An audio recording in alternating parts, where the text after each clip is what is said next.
নমস্কাৰ সকলোকে স্বাগতম জনাইছো এছবি অসম মিডিয়াৰ অন্য এখন ভিডিঅ'ৰ মাজলৈ। ইতিমধ্যে ৰাজ্যৰ লাখ লাখ শিক্ষাৰ্থী অপেক্ষা কৰি আছে হাইস্কুল শিক্ষান্ত পৰীক্ষাৰ ফলাফলৰ বাবে। ইতিমধ্যে ছাত্ৰ ছাত্ৰীসকলে ইউটিউব ফেচবুকত বিভিন্ন ধৰণৰ ভিডিঅ' চাইছে যে অহাকালি অৰ্থাৎ 20 এপ্ৰিলত নেকি দিয়া হ'ব হাইস্কুল শিক্ষান্ত পৰীক্ষাৰ ফলাফল। এইটো কথা কিমান দূৰ সত্য আজিৰ এই ভিডিঅ'খনত ছাত্ৰ ছাত্ৰীসকলে জানিব পাৰিবা, গতিকে ভিডিঅ'খন সম্পূৰ্ণকৈ চাই যাবা। ইতিমধ্যে তোমালোকে মোৰ ভিডিঅ'খন বাদে ইউটিউবত বিভিন্ন ধৰণৰ ভিডিঅ' চাইছা আৰু এই ভিডিঅ'বিলাকত তোমালোকক কোৱা হৈছে যে 20 তাৰিখত অৰ্থাৎ 20 এপ্ৰিল অৰ্থাৎ কাইলৈৰ দিনটোত নেকি দিয়া হ'ব হাইস্কুল শিক্ষান্ত পৰীক্ষাৰ ফলাফল। তোমালোকৰ মূৰটো বহুত গৰম হৈছে মই জানো, আৰু তোমালোকৰ মূৰটো মই গৰম কৰিব নিবিচাৰোঁ, আৰু মই তোমালোকক এইটো ক'ব নিবিচাৰোঁ যে অহাকালি অৰ্থাৎ 20 এপ্ৰিলত দিয়া হ'ব হাইস্কুল শিক্ষান্ত পৰীক্ষাৰ ফলাফল অৰ্থাৎ মেট্ৰিক পৰীক্ষাৰ ৰিজাল্ট। তো মই তোমালোকক এটা কথা কৈ যাম আজি এই সৰু ভিডিঅ'খনৰ মাধ্যমত যে যদি কাইলৈ ৰিজাল্ট দিয়ে তেন্তে কিন্তু ৰাজ্যৰ মুখ্যমন্ত্ৰী ডক্টৰ হিমন্ত বিশ্ব শৰ্মা ডাঙৰীয়াৰ যিটো অফিচিয়েল টুইটাৰ একাউণ্ট আছে সেই টুইটাৰ একাউণ্টত তোমালোকে চাবলৈ পাবা। তোমালোকে প্ৰথমে কি কৰিবা, প্লে ষ্ট'ৰত যাবা, প্লে ষ্ট'ৰত যোৱাৰ পিছত তাতে লিখিবা টুইটাৰ বুলি চাৰ্চ কৰি দিবা। টুইটাৰ লিখি চাৰ্চ কৰাৰ লগে লগে তোমালোকৰ সন্মুখত এটা এক্স নামৰ এটা এপ্লিকেশ্যন ওলাই আহিব, এইটো হৈছে টুইটাৰ। আৰু এই টুইটাৰ তোমালোকে তাতে চাৰ্চ কৰিবা ডক্টৰ হিমন্ত বিশ্ব শৰ্মা বুলি চাৰ্চ কৰিবা, তাতে টুইটাৰ একাউণ্ট ওলাই আহিব। তাৰপিছত তোমালোকে যেতিয়া টুইট কৰিব তোমালোকে কিন্তু নিজেই তোমালোকে চাব পাৰিবা যে কেতিয়া দিয়া হ'ব মেট্ৰিক পৰীক্ষাৰ ৰিজাল্ট।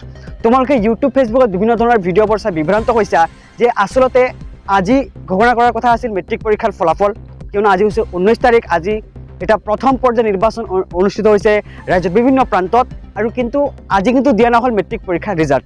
এতিয়া কাইলৈ দিনটো বাকী, কালি হৈছে 20 তাৰিখ।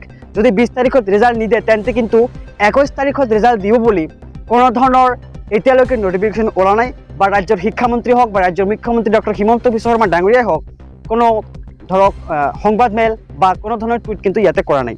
যদি তোমালোকে নিজেই ৰিজাল্টসমূহ চাব বিচাৰা তেন্তে তোমালোকে অফিচিয়েল টুইটাৰ একাউণ্ট আছে, তোমালোকে সেই টুইটাৰ একাউণ্টবোৰত গৈ চাব পাৰা যে কেতিয়া দিয়া হ'ব আচলতে মেট্ৰিক পৰীক্ষাৰ ফলাফল।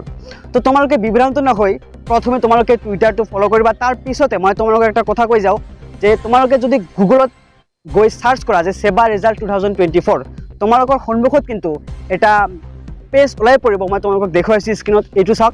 ইয়াতে কিন্তু লিখা আছে যে 20 এপ্ৰিলত দিয়া হ'ব মেট্ৰিক পৰীক্ষাৰ ফলাফল, আৰু এই ফলাফল তোমালোকে লাভ কৰিবা। যদি সম্ভাৱনা থাকে তেন্তে কিন্তু কাইলৈ তোমালোকে লাভ কৰিবা মেট্ৰিক পৰীক্ষাৰ ফলাফল। আৰু তোমালোকে এই ৰিজাল্টক লৈ একেবাৰে উদ্বিগ্ন নহ'বা, তোমালোকে লাভ কৰিবাই 2024 বৰ্ষৰ মেট্ৰিক পৰীক্ষাৰ ফলাফল। আৰু তোমালোকে অফিচিয়েল টুইটাৰ একাউণ্টবোৰ ফ'ল' কৰিবা, তাৰ লগতে তোমালোকে ফ'ল' কৰিবা গুগল অথবা এটা এপছ আছে সেবা ৰিজাল্ট, এটা এপ আছে, মই তোমালোকক দেখুৱাইছোঁ স্ক্ৰীণত দেখুৱাইছোঁ। এই এপটো তোমালোকে প্লে ষ্ট'ৰৰ পৰা সহজে ডাউনলোড কৰি ল'বা। এই এপটো ডাউনলোড কৰাৰ পিছত তোমালোকে ইয়াতে চাব পাৰিবা যে কেতিয়া দিয়া হ'ব ৰিজাল্ট অৰ্থাৎ মেট্ৰিক পৰীক্ষাৰ ৰিজাল্ট। আৰু তোমালোকক মই এটা কথা কৈ যাওঁ যে তোমালোকে ইউটিউব ফেচবুকত বিভিন্ন ধৰণৰ ভিডিঅ'বোৰ চাই বিভ্ৰান্ত অথবা উদ্বিগ্ন নহ'বা, কিয়নো এই পৰীক্ষাৰ ৰিজাল্ট কিন্তু যেতিয়া দিয়া হ'ব তেতিয়া কিন্তু তোমালোকক ইনফৰ্ম কৰা হ'ব, বা সেবাৰ অফিচিয়েল ৱেবছাইটযোগে কিন্তু নটিফিকেশ্যন তোমালোকে পাই যাবা।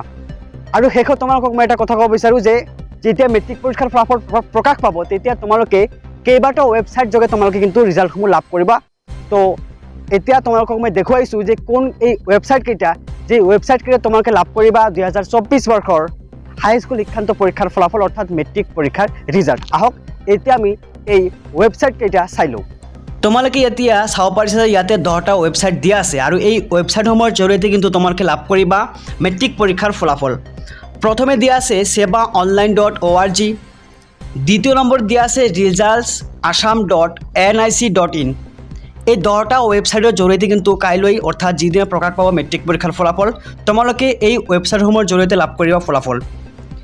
3 নম্বৰত দিয়া আছে www.indiaresults.com, 4 নম্বৰত দিয়া আছে www.results.shiksha, তাৰপিছত দিয়া আছে www.assam.shiksha, 6 নম্বৰত দিয়া আছে exam.etc.com, 7 নম্বৰত দিয়া আছে www.schools9.com, তাৰপিছত দিয়া আছে assamresults.in, তাৰপিছত দিয়া আছে www.jagranjosh.com, আৰু শেষত দিয়া আছে www.vidyabhishon.com। আৰু এই ৱেবছাইটসমূহ তোমালোকে ফ'ল' কৰিবা।